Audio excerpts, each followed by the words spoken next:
Broadcasting from Baltimore, Maryland, this is 5x3 Radio, where strength is for everyone.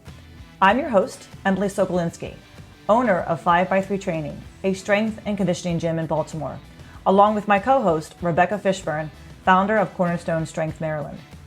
Each week, Rebecca and I will discuss the ins and outs of strength training, why there is a no one-size-fits-all approach, and why strength is so important in our daily lives.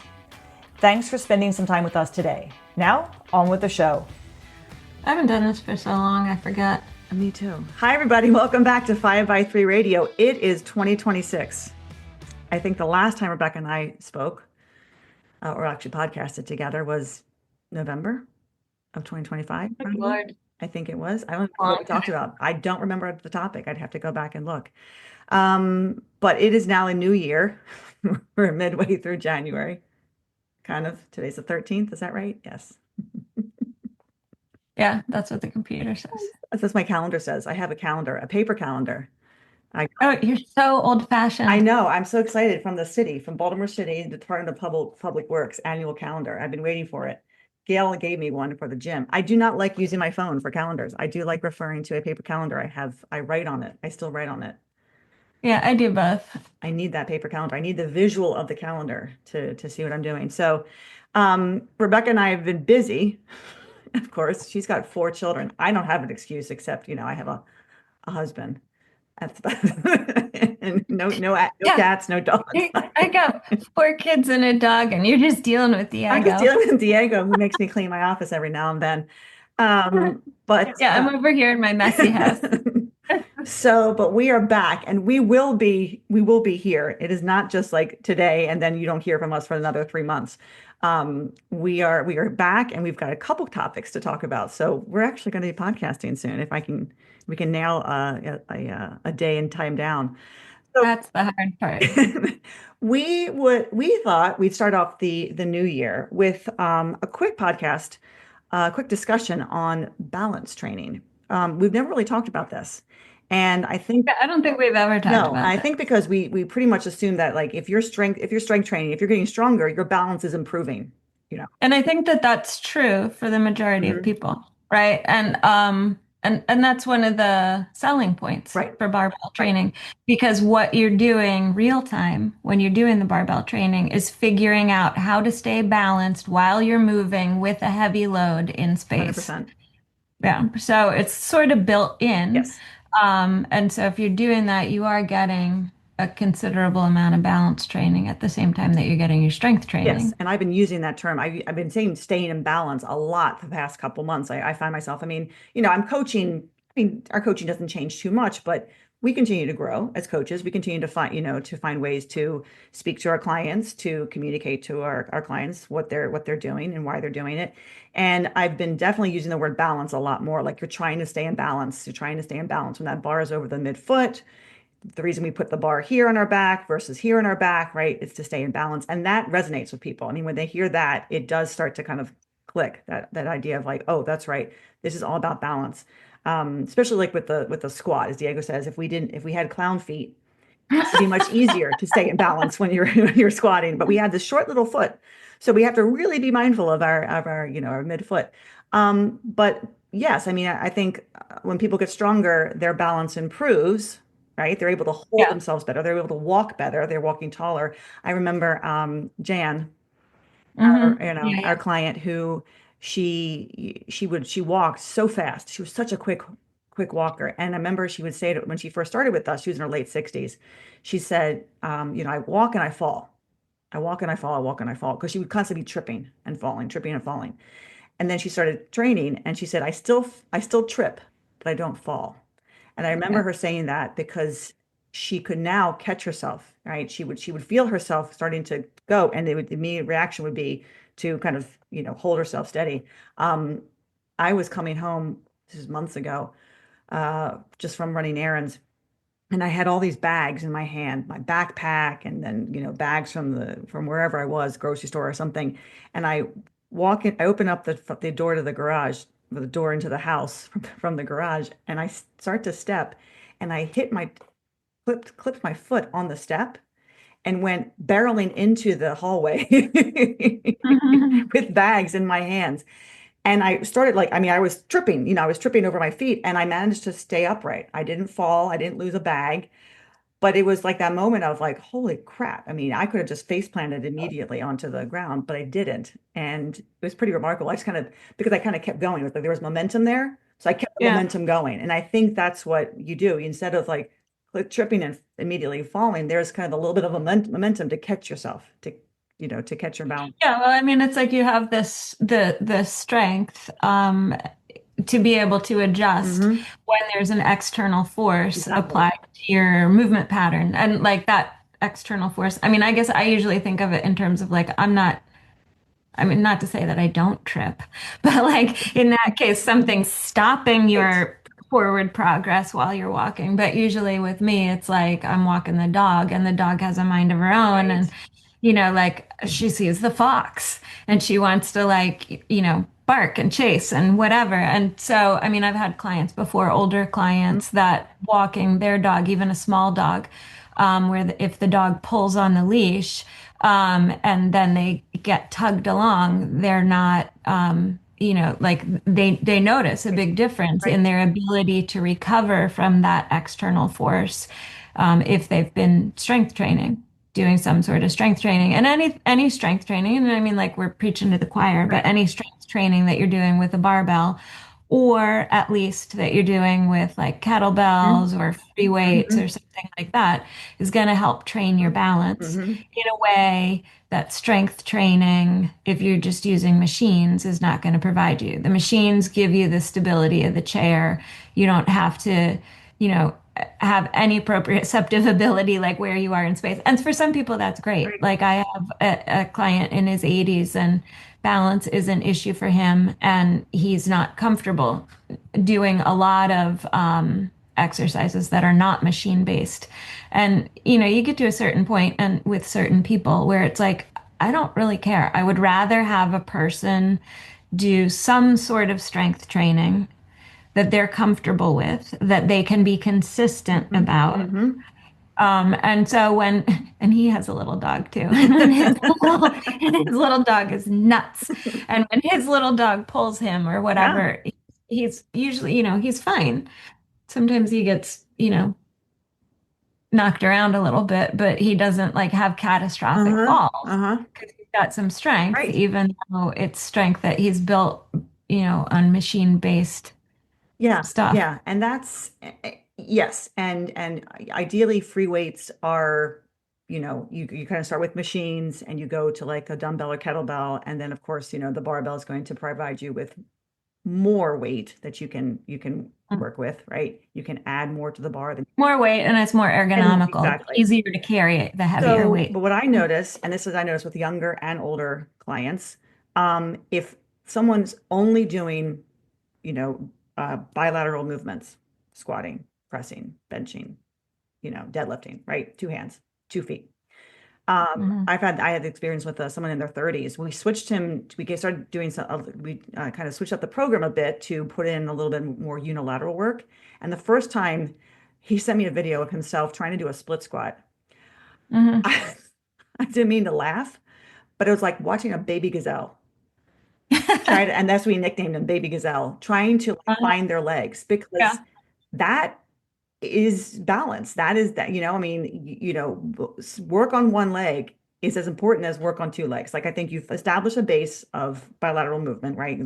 But then Mhm. you have to be able to use one leg at a time, one arm at a time. So I do find that eventually, I get everybody some type of unilateral movement, whether it's a one arm row or a split squat or a lunge or a step up. And we do a ton of that in my basic training class, right? I mean, I'm still running those classes, which kind of were my bread and butter when I first opened the gym because there wasn't a lot of interest in barbell training. So going back to 2011, 2012, all my clients were doing a lot of single leg work, a lot of balance, a lot of work that way, while also strength training. I mean, we're using dumbbells and kettlebells and bands, but we were doing resistance training. And then eventually barbells became a little bit more popular and the gym started to grow. But that core principle has always been there of like, you have to have some type of movement where you're moving, in all different planes, not just Not just just one, sagittal. because it was astonishing when I watched this person try to do a split squat, and I was like, I had to cover my eyes. And I was like, oh my God, we got to teach them how to do a split squat. I mean, this should be easy. So my older clients do, either they do some balance training on their own, or I have them doing, step ups. Lunges and split squats are just not going to be good for 70-year-olds. They don't need to do those, but step ups, even if it's getting on the floor and doing bird dogs, or doing Mm. some type of movement where they have to stand on one leg, or just practicing standing on one leg. That can be added very easily into your program, and honestly should. I mean, I find myself just practicing and standing on one leg when I'm at the gym coaching. Just gonna stand around, pick up one leg and pick up the other leg, and you feel my weight shift, and I'm having issues with my right hip right now, so it's important to me to keep checking to see that I can stand on it when I can stand on it. Um, that's a whole other story. We'll talk about that later. But Other kettle of fish. that is, I think establishing that base, a foundation of strength is good, and the barbell training is obviously good because it's a compound movement. But then you have to slip in some of that extra training in there that is just going to provide you with what, the barbell training is not necessarily going to do, even though, yes, it's building balance. Then you have to kind of, still work on some unilateral movement. Um, Well, and I think also there's a lot of people who, when they first come to barbell training, are concerned about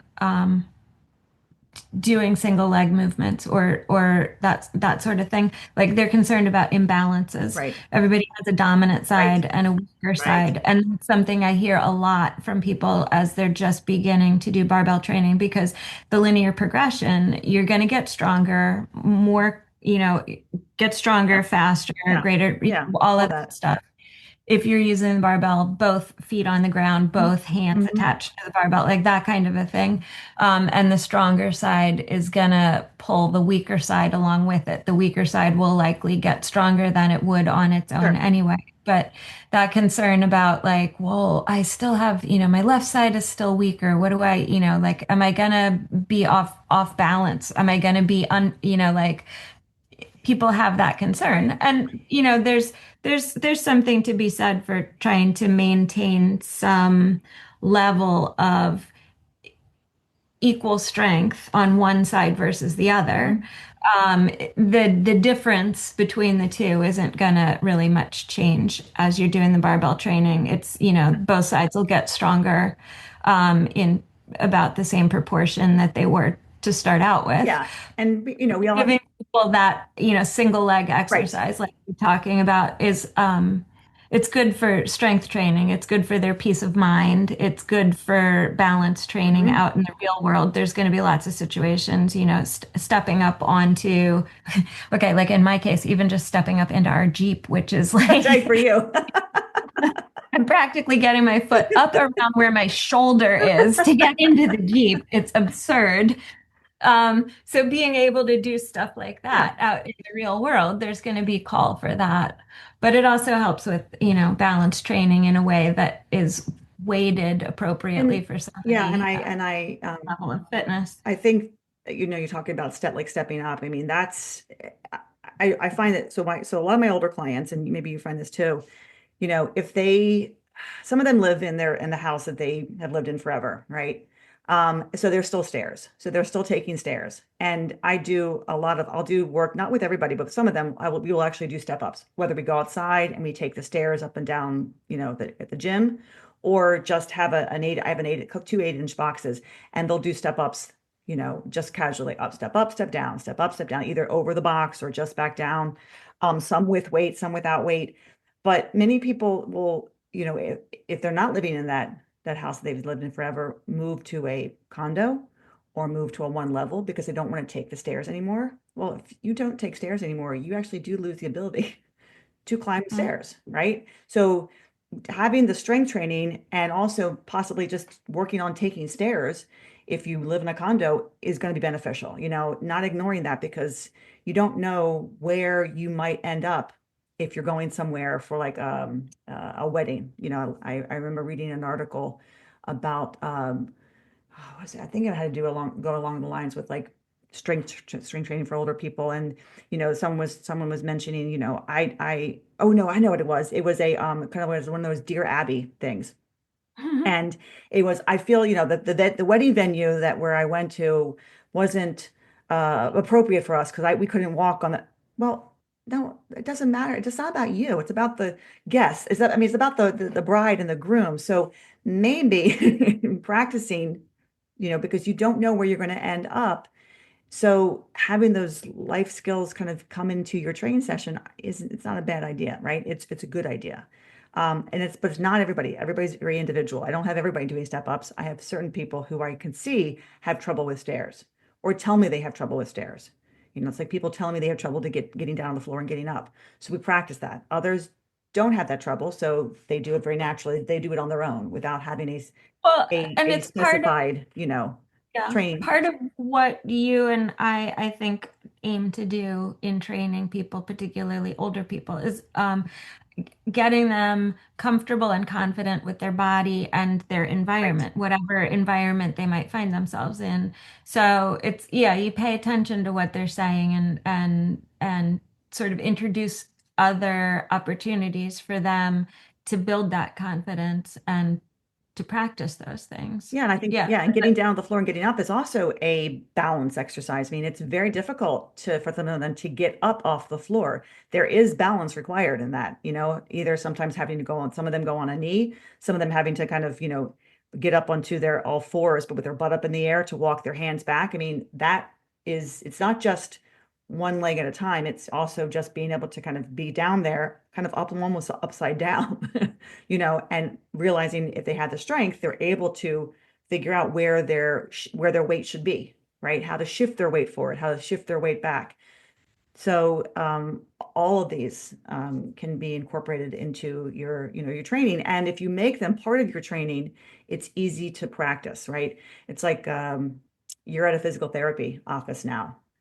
um, what type of work, because I know you mentioned to me if they've been doing balance training with some of the patients. So what type of balance work do you see? Are you observing the physical therapist doing with the clients who come in? I'd be curious.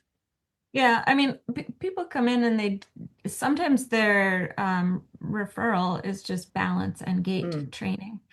And that can be like for a variety of reasons. If somebody has like a neurological issue, they might not, like the synapses or whatever involved in like motor skills are starting to deteriorate a little bit. And so, like, a lot of times people won't pick their feet up enough while they're walking, they kind of shuffle. So patients like that, like you might have them overemphasize picking up their feet by stepping over, low hurdles, and then the hurdles become progressively higher. But that, I mean, that's like walking. Walking is a single leg balancing mm-hmm, activity, mm-hmm, but exaggerated in such a way that it emphasizes the correction to the issue that the person is having if they're shuffling or dragging their feet. Sometimes it's patients that have vestibular issues and they're just getting dizzy for a number of different reasons. And so balance might be part of the training that they're getting in any given session. Sometimes it's balance related because they've had a knee replacement or a hip replacement. And sort of learning how to be on that new joint and how to um, deal with the sensations or the zings that they feel in that area.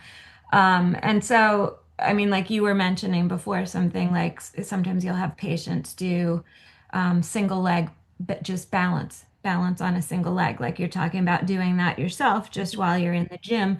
And the same principles of progressive overload that we use with barbell training are applied to all of those exercises as well. So, like I'm describing walking and then stepping over hurdles as a way that that movement gets progressively overloaded for particular populations if that's necessary.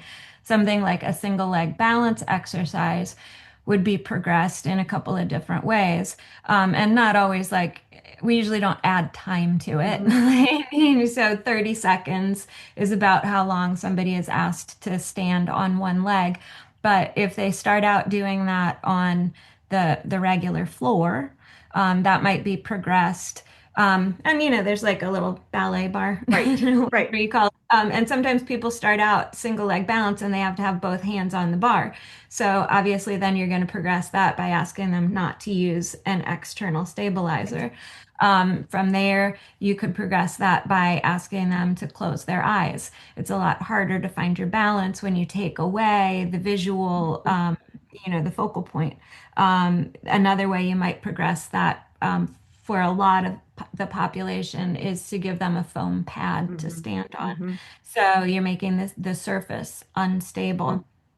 So a lot of patients get sort of taken through that sort of progression. And then if it's a more athletic patient or a younger patient, sometimes they're asked then to do their single leg balance and add movement to it. So it might be with a kettlebell pass through. So they have a 5 pound kettlebell out held out, extended in their right arm.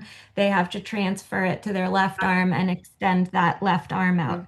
So a kettlebell pass through. They might ask them to progress that movement, single leg balance, by doing like a single leg RDL Mhm. or some variation Mhm. of a single leg RDL where they're holding a dumbbell or a weight and they go into, I mean, they're calling it an RDL, but it's almost more of like an airplane Yeah. position where they're holding the weight out ahead of them and still staying balanced. Um, and there's a lot of different age groups that do that, and then sort of maybe more some of more the more athletic populations we have. I guess, I mean, it's really like a trampoline, a Yeah. rebounder. You can put it up on an angle, so you can use it as a trampoline, but then you can angle it and throw a ball at it, and the ball rebounds Yep. back. Got it. And so they have various weight of balls. So a person might be doing that single leg and they're throwing a 1 pound ball or a 5 pound Mhm. ball and then Mhm. having to catch it. So Mhm. again, it's like you're doing that with weight, but you're having to adapt to momentum. Like the weight is coming at you with some momentum. You have to adjust and catch your balance and stay balanced and do that for 30 seconds or 15 throws.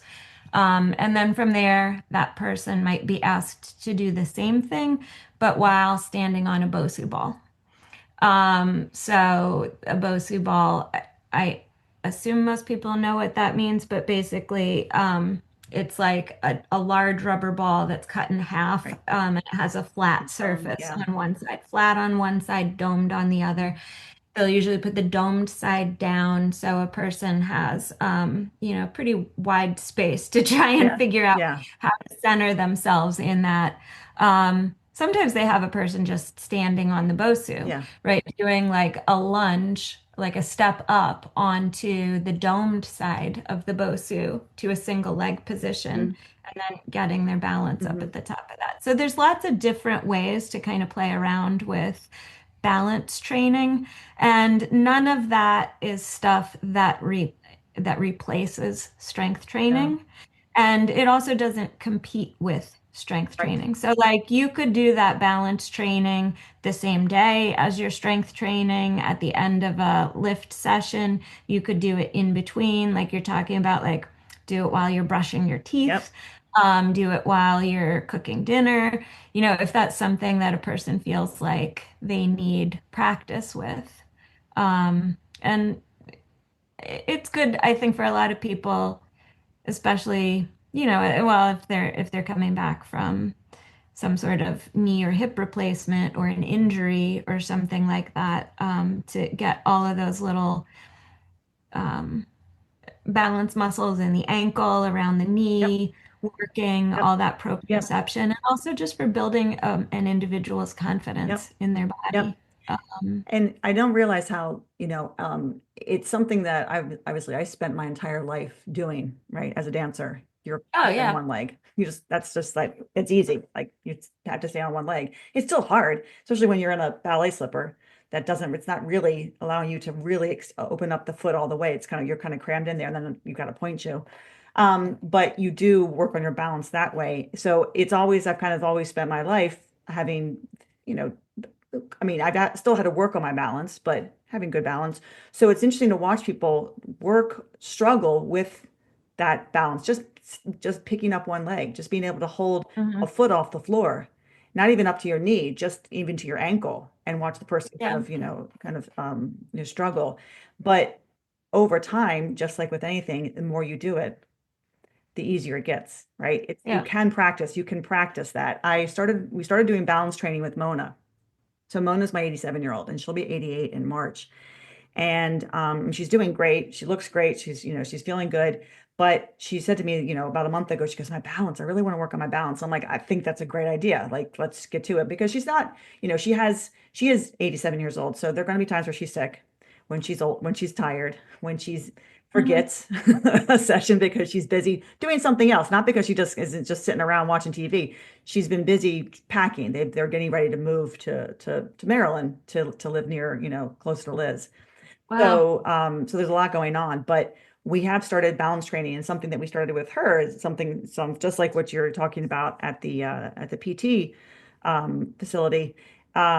She has a chair, right? A dining room chair, and she'll hold onto that chair. And we started with, we'll face the chair, and I have her not even just picking up her leg, but kind of just rolling through the foot. Can you just, hold the chair and have your toe, one toe on the floor? So the other foot's on the floor and it's just your toe. So you're not just picking it up right away. You're kind of slowly rolling through that foot to get to the toe, and with not a death grip on the bar, like not a death grip on the chair. That's the key, is like not to have that death grip, but had to have a grip, to have your hands there for balance, for your brain knows that it's safe, the body's safe, and then slowly kind of pick one leg up. And to see her learning how to shift her weight to that one leg, it's interesting to watch, because I'm trying to figure out like what's actually going on in her head, like what's going on in the brain that's preventing her stability, like not sure that she can stay in that position.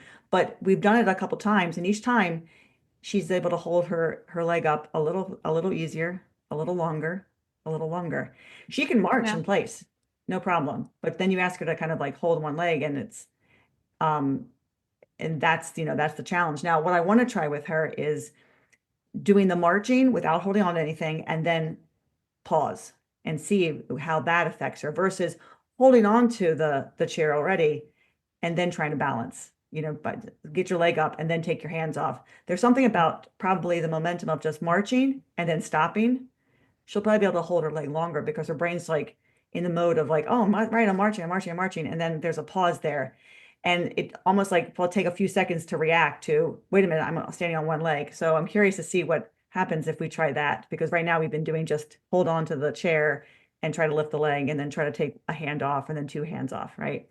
Mhm. And it's a lot. It's a lot. But you see it's gets a little bit easier each and every time. Um, I try in my basic training class, that's where I can do a lot of that skill work. And we do exactly kind of what you're talking about. We'll do, I think my clients in that class will range from, 40s to mid 70s. Actually, sorry, 80, over 80. Um, and everybody kind of everybody struggles in a different way. But so it's good for all of them across the board. They're all My 40-year-olds are not balancing for, for minutes at a time versus the 70-year-olds. But we'll do, balance one leg, balance with one eye closed, balance with two eyes closed, with both eyes closed, balance with turning your head from side to side.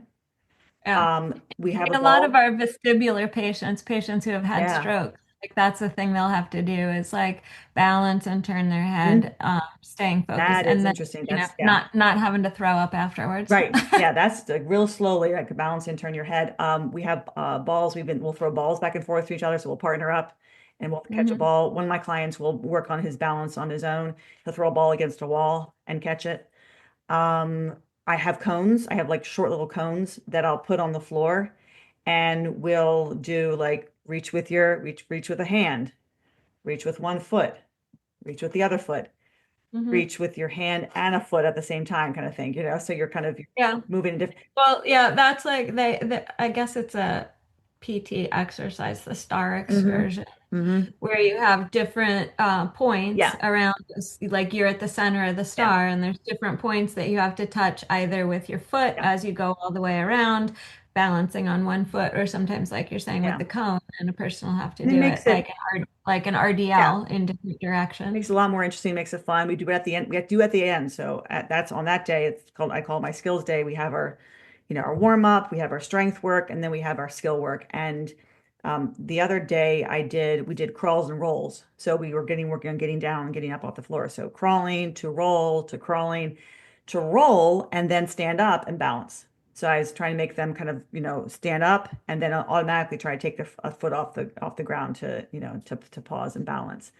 And it's fun. You feel kind of playful. You feel like you're a kid, playing around, but it's important, right? It's important work to make sure that people can still get down, can still move in various planes, can still find their balance when they stand up. So trying to make it a little bit more interesting than just, okay, now I got to work on my balance technique. No, it's just standing on your leg. It's just that. Stand on one leg, turn your head slowly. Reach one leg out while you reach one arm out. And bird dogs are just that. How hard is that for some people to find their balance with that? The real challenge is, same arm as leg. I don't know who can do that. That's like above and beyond. That's like advanced bird dogging. Same arm as leg. Um, but I think it's just as important to work on that as it is to obviously to strength train. And we talk like that there should be balance training and, swimming, and I think everything should be an activity and your strength training, right? Making sure that you're doing some type of resistance training, making sure that you're incorporating weights into your program, that you're trying to progress with more weight or more reps or more sets, right? That's that kind of work. And then the balance work can work the same way, as you were saying, like proceeding from like just holding onto a bar with one leg off the floor and then one hand, then no hands, and then unstable surface, and then passing a weight or closing your eyes. I mean, there's so many different ways to progress your balance. And you're still going to trip. We're all going to trip and we may fall too. But being okay with tripping and regaining your balance, or if you do fall, learning how to fall, learning how to roll, learning how to immediately get back up. I mean, all of those things should just try to be incorporated into your program. um a lot of my older clients, some do warm-ups before they get under the bar, so they're getting down the floor and they're doing that. They realize even when they do that, they say to me, I need to practice that more. I need to just practice getting down and getting up, getting down and getting up. Because it is a skill that we do lose.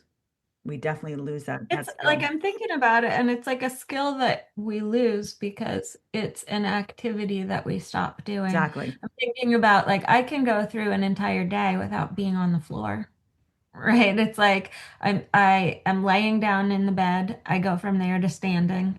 I go from there to sitting in the Right. car. I walk around plenty at the gym when I'm with clients or at the clinic when I'm with patients, but like I'm sitting in a chair, Right. sit back in the car, sit back down at the dinner table. Yeah. Yeah. Yeah. And never does my butt go to the floor. Yeah. It's something Yeah. we have to just. Actually, now I'm thinking about it. I don't know the last time I was on the Oh floor, my God, I was Emily. on the floor this morning, rolling around with a foam roller, and then doing all my shoulder work. I used to foam roll all the time, but like I don't like to do that at home because I get covered in dog Yeah, yeah, fluff. there's that. You need to put like a towel There is blanket down. not enough, like I cannot vacuum But enough. that's what I liked about, when I was doing my jujitsu. Mm. I liked doing that. And just because I was learning something new, obviously I was learning something new, but the warm up was great because it required us to roll, quick rolls, crawling on the floor, doing like shrimp movements back on the floor. It made us get down the floor, and all of the jujitsu was like me on the ground wrestling with somebody. So you're always on the ground. So finding the time to get down the ground So I think all the coming back to the foam rolling and coming back to doing my, shoulder exercises and mobility work is me also reminding myself I can get down and I can get up, because I just don't do that. I don't have an activity that does that except when I have to do And it. all of this about balance training, I mean, like, I think it starts to make more sense like the older you get. I think when you're Yeah, in your teens and 20s, you spend plenty of time like, absolutely. on the floor just naturally because that's what you're doing. Like you're over at your friend's house, it's like, their first apartment, there are more people over than there are pieces of furniture to sit on, so people sit on the floor. Or, you've got kids and they're down on the ground playing, Yeah, so you're down on the ground with them. And then there just gets to be a period life doesn't demand that you sit on the floor or get on the floor. And unless it's part of what you do as a gym routine, either foam rolling or warm up or, intentionally part of what you're hmm practicing, you know, it gets to a point then, I guess, for a lot of people where they become grandparents and they're like, oh crap, yeah, I have a new set of kids to get down on the and floor they with, can't. and I don't know if I Yeah, can. yeah, yeah. No, you're right. I mean, I think, I'd hope that I know that children obviously do play. They do have recess. They do play outside. They do, run around, carry on, and I don't know if people play hopscotch anymore, but I'm like thinking of hopscotch, like something we used to do, on one leg, two legs, one leg, two legs, one leg. I mean, jump rope, that kind of thing, just where you're constantly having to like change position, move quickly. Um, it's we tend to we lose that. So I like bringing that in a playful way, making it kind of fun for the adults to do because it's part of the class, right? And Yeah. it's not that long. It's the last 5 minutes, and we have a good time. And it's it brings that kind of that kid back into play, which is like I used to be able to skip. How many people forget how to skip? It's amazing. You ask somebody to skip, and they have no idea how to like pick one leg up off the floor. I mean, Mona can march. Marching is great. Like, can you still march? Can you just still find that feeling of like up and down with the legs? The skipping, the running. I mean, you don't need to, run a marathon, but just being able to like, quick little jog. You Well, should and be able to like do that. Hopping. hopping and Yeah, jumping. we do. A lot of people, I guess, are starting to think about jumping as a way of helping with bone Yeah, a lot of density. women. Yes. So Yeah, yeah, that impact. yeah. I've been incorporating a little bit of that into the basic training class. I realize that as I'm talking about it, like I only run that class once a week now. And I really wish I could maybe run it twice a week. I would love to bring that class back and make everybody do it at least once. Because we do so much more in that class than that it just adds to everything else. It's like I call it like everything but the kitchen sink, and it really is. And I'm realizing more and more as I continue to coach and work with people, the importance of what we do there, especially just the single leg work that we do and the skill work that we're able to do, even my conditioning stuff. It's just as important. And we forget that because we get so caught up in like this one activity, but slowly trying to kind of pull that extra stuff in. So I'm trying to figure out how do I incorporate that if they're not doing that class, how do I incorporate that into their training regimen so they're getting It's their exit everything. ticket. Yeah. The exit ticket. You've come in and you've done your barbell work. If you want to get out, Yeah. you owe You getting down on the floor and getting up 3 times. Like, show me you can do that. It's not a burpee. It's not a something. burpee. It's just get down and get up. Get down and get up, which is one of my, conditioning exercises. Get down and get up. Someone goes, "What do I do?" I said, "You get down on the floor and you get back up. That's it." I'm like, do it for 30 seconds and then tell me how you feel after 30 Yeah. seconds.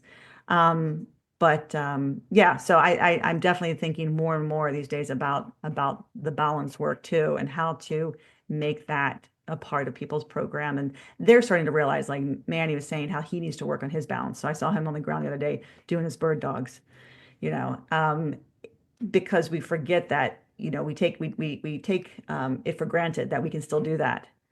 And then one day, all of a sudden we find we can't, like we're having trouble walking up the stairs, and yet we're doing a whole bunch of stuff, but we haven't been taking stairs, or we avoid stairs. A lot of people who avoid stairs. I try to never take the elevator if I can take the stairs anywhere. Well, I mean, there's things like that, like avoid the stairs, but there's also funny things that people do with stairs that they don't even realize, like taking the stairs but only using one leg. Yeah. Yeah. Like The step. I caught one of my clients doing that Uh-huh. one stepping down because the gym that I work in has like a pretty steep set of stairs Hmm. because it's like, down, you come in on the main level and then you Right. have to go down to get to the squat racks and so on. And I turned around, I got to the bottom of the stairs, looked up, and he was one legging it down. And I was like, what is going on there? Yeah. And it was a funny thing because he was saying, oh, in the morning he brings coffee upstairs to his wife. And he said if he steps up the stairs using both legs, he'll spill the coffee. But if he one legs it, he doesn't spill the coffee because it's slower Sure. and he feels more controlled Sure. doing it. And Absolutely. then he's just so in the habit of doing it, it He like does it. unconsciously translated to any set of stairs. And I was like, knock it off. And so now every time when he goes down, I'm like, oh, look at you. Right, left, right, left. You're ready for dancing, Like, Yeah, you're right. I mean, but our body, we know instinctively what to do. Like our body will definitely shift into a, you feel more stable in this position, so we're going to not allow you to do X, Y, or Z. When I had my knee surgery, I was doing just that. Of course, as I was taking the stairs, I had to take one foot at a time because I couldn't put weight on it. And then when I was able to start putting weight on it again, I remember standing at the top of my stairs, not knowing how to walk down the stairs because I couldn't figure out how to put my left leg down. I stepped with the right, and then it was like, oh shit, now what do I do? Because I hadn't done it for like 6 weeks. I'd been doing well, and the yeah, and circle. the surgery is a pretty dramatic kind of thing, but like that's also the sort of behavior that creeps in to a person's movement patterns if they have some painful arthritis in one leg. As I'm raising my hand and shaking, yes, well, Yeah. that's where I find what's happening with me Uh-huh. is I have that arthritis, that osteoarthritis. I have Uh-huh. my hips. When it's really bothering me in my right hip, I cannot walk up the stairs 2 feet at a time. Diego hears me. He hears gung gung gung gung gung gung, and he knows what's going on. Yeah. I can't. I have to hold on to the railing too. And then when it passes and it feels better and then things have calmed down, I can take the stairs, normally again. But that's quite a challenge. The body just automatically goes, yeah, we're not going to let you. We don't trust you, and we're going to seize up, and everything's going to just hold on to itself. And you're like, well, I'm stuck having to do the one step routine. Yeah, it's but the stairs thing, I do find so many people are just like, oh, thank goodness, I don't have to worry about taking stairs anymore. And I'm like, yeah, we're gonna practice that though. And then I make them go outside and walk up and down the stairs, or You think you don't have to do stairs? or Go or do outside. or do step ups. And then they get into it. And I had a client who, when she goes away for like the winter, she went to a gym. I think she goes to Hawaii. She went to a gym, and I said to her, That's nice. I would like to I go away to know. And she Hawaii goes for and the she takes the winter. stairs. She takes the stairs. She would take the stairs because she realized she's moved to a condo now. She has no stairs anymore. So she has to kind of find stairs on her own, and she can take the stairs, and she's better for it. So yeah. Yeah. So Anyway. it's if you're thinking about maybe trying to incorporate balance training, a little bit of balance training into your routine, do it. It doesn't take long. You can do it in between sets of, your pressing or benching. I mean, it's like just practically standing on one leg. And if any of the ideas that Rebecca was, talking about, they do at the PT facility or anything that I was doing with Mona or with my clients, add those in. They're fun. They don't take long, and I think you'll start to notice your balance and start to improve pretty quickly, especially if you're doing Yeah. weight training. It definitely won't detract from your regular No. training and probably just help build up your confidence in your body. 100%. 100%. I mean, Yeah. Mona already feels a lot better just with just a little bit of training we started doing. And we're gonna get her back to getting down on the floor and getting up because we're taking advantage of the fact that her gym has kind of been ripped apart right now down in the basement because they're packing and Oh, moving because things they're around. moving. So we're upstairs in her living room, and that's where the mat is. Um, So again, yeah, if you've if you want to start incorporating balance training into your routine, do it. If you've got questions and you want to learn a little bit more about what we do, you can always email us, of course, me at Emily@5by3.com.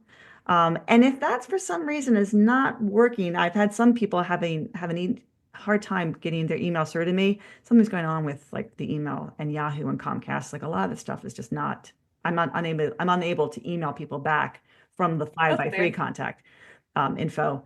But Emily.Giza, Giza @gmail.com is always a good one. You can reach me that way too. So you can reach me, or you can reach Rebecca at Cornerstone Strength Maryland @gmail.com. And ask us, if we've got other suggestions, and we're happy to, send videos or share with you other activities or other suggestions and ideas of balance work, or talk to your coach. If you have a coach, talk to your coach about incorporating that into your routine, and see what he or she has to say. That kind of wraps it up for us, I think, here at 5by3 Radio. I got nothing else. Rebecca wants to go outside because it's really nice outside, and I'm turning pink in my hot office right now, so I need to. That sounds actually nice to have a hot office. It's a little chilly here, which is part of the reason I want to go outside. As you can see, move around. I'm starting getting red, and I'm not drinking tea. This is cold coffee right here. So not drinking tea or whiskey. No whiskey. It is only not quite 3 o'clock in the afternoon. I will wait until 8:30 tonight to have my scotch. Thank you. It's Tuesday. It's my Tuesday tradition with Greg. So join us here in a couple weeks when we return for another edition of 5by3 Radio with Rebecca and I. And we hope that you're having a great start to your new year. Thanks, Rebecca. Yeah, good to talk to you. Thanks, everybody. Take care. Bye. Thanks for listening to 5by3 Radio with Emily and Rebecca. If you like our show and want to know more about 5by3 training, please visit us at www.5, that's F-I-V-E, the letter X, the number 3.com. You can also find us on Facebook and Instagram. To learn more about Rebecca, please visit her website, cornerstonestrengthmaryland.com. Thanks for listening and have a great week.